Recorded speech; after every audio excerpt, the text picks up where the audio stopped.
Ben Shephard had always believed he was good under pressure.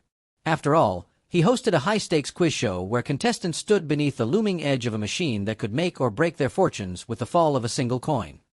He had mastered the art of tension, of holding silence just long enough, of delivering a line at precisely the right moment.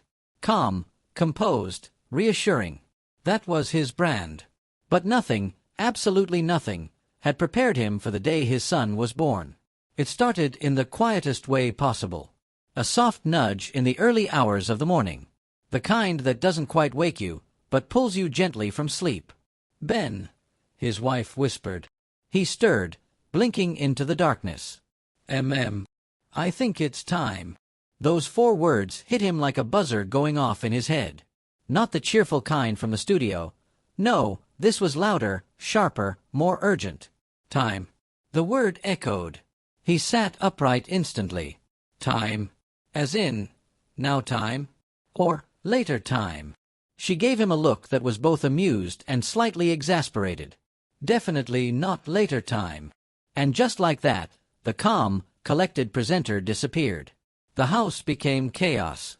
Ben moved with the energy of someone who had rehearsed this moment 1,000 times in his head, and yet somehow forgot every step. Hospital bag. Somewhere. Keys. Not where they were supposed to be. Phone. In his hand. No, wait. On the table. No, back in his hand again. Okay, he muttered, pacing. We're good. We're ready. Totally ready. His wife raised an eyebrow. Are you? Yes, he said, with all the confidence of a man who had absolutely no idea what he was doing. The drive to the hospital felt like the longest journey of his life. Every red light was a personal betrayal. Every slow-moving car felt like an obstacle designed purely to test his patience. Meanwhile, his wife remained remarkably calm. Breathe, she told him. I am breathing, he insisted, gripping the steering wheel. Not like you're hosting a dramatic final round. He exhaled, trying to steady himself. Right. Less drama. Got it. But inside, his thoughts were racing. This was it. The moment everything changed. The hospital was bright, clean, and strangely peaceful. Too peaceful, Ben thought. Shouldn't there be alarms? Urgency. Dramatic music. Instead, there were calm voices, gentle instructions, and a midwife who greeted them with a warm smile. Hello, you two. Ready to meet your baby? Ben nodded quickly. Yes. Absolutely. Completely ready. The midwife studied him for a moment, then smiled knowingly. We'll see. Hours passed.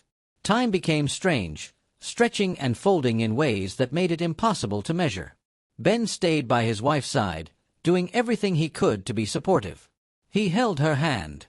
He offered water.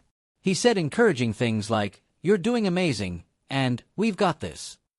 And occasionally, he slipped into something else entirely. His presenter voice. "You're doing brilliantly," he said at one point, with the exact tone he used on contestants. "Just a little more. Keep going, this could be the moment." His wife stopped mid-breath and stared at him. "Did you just game show me?"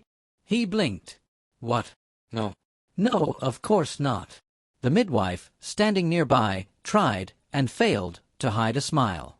As the intensity grew, so did Ben's attempts to help. Which, unfortunately, sometimes made things worse. "Think of it like a challenge," he suggested. His wife gave him a look that could have melted steel. "If you compare this to a challenge again, you're leaving the room." "Right," he said quickly. "Not a challenge. Definitely not a challenge." The midwife chuckled softly. "Good recovery." But the real moment, the one Ben would never forget, came later. It was during one of the most intense phases of labor. The room was filled with focus, determination, and just a hint of chaos. Ben, trying to be helpful, started offering what he thought were motivational words. "You're so close," he said. "This is it. The big moment. Everything's building." And that's when the midwife turned to him. "All right, Ben," she said, her tone shifting ever so slightly. "Let's keep the commentary to a minimum, shall we?" He froze. "Sorry?" he asked. She smiled, but there was a playful edge to it. This isn't your show. You don't need to narrate every second." For a split second, the room went quiet. Then his wife burst out laughing. Actually laughing. In the middle of labor. "Oh my God," she said between breaths. "She's right." Ben felt his face flush. "I wasn't narrating, I was just encouraging." "You were absolutely narrating," the midwife said, grinning now. "Very professionally, I might add. But we're going to need you in supportive partner mode, not primetime host mode." The nurses nearby were smiling too. And just like that, Ben Shephard, seasoned presenter, master of control, had been gently, expertly heckled. He took a step back, raising his hands in surrender. "Right. No commentary. Got it. Good," the midwife said. "Because she's the star of this show." Ben nodded quickly. "Absolutely. Completely agree." He leaned closer to his wife, lowering his voice. "You're doing incredible." She squeezed his hand. "Better." From that moment on, he changed. No more presenter voice. No more dramatic build-ups. Just quiet support. And it made all the difference.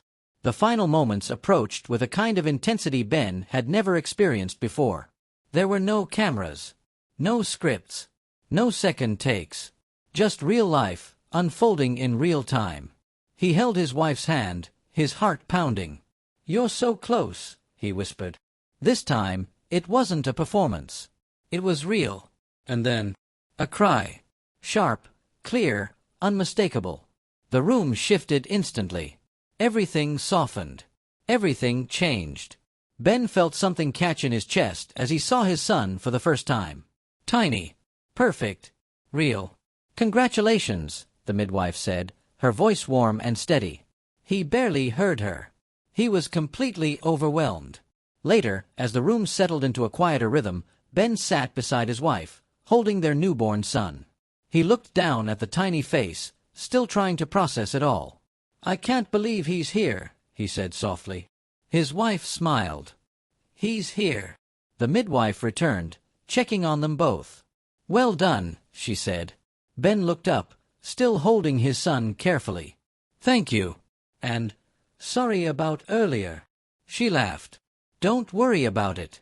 You handled the heckling very well." He grinned. "I'll add that to my skill set." "Just remember," she said, with a playful wink, "not every moment needs a voiceover." He nodded. Lesson learned. In the days that followed, Ben found himself replaying that moment again and again. Not just the birth, but the heckling. The gentle, perfectly timed reminder that sometimes, the best thing you can do is step back and simply be present. It was humbling. And strangely, it made the whole experience even more meaningful.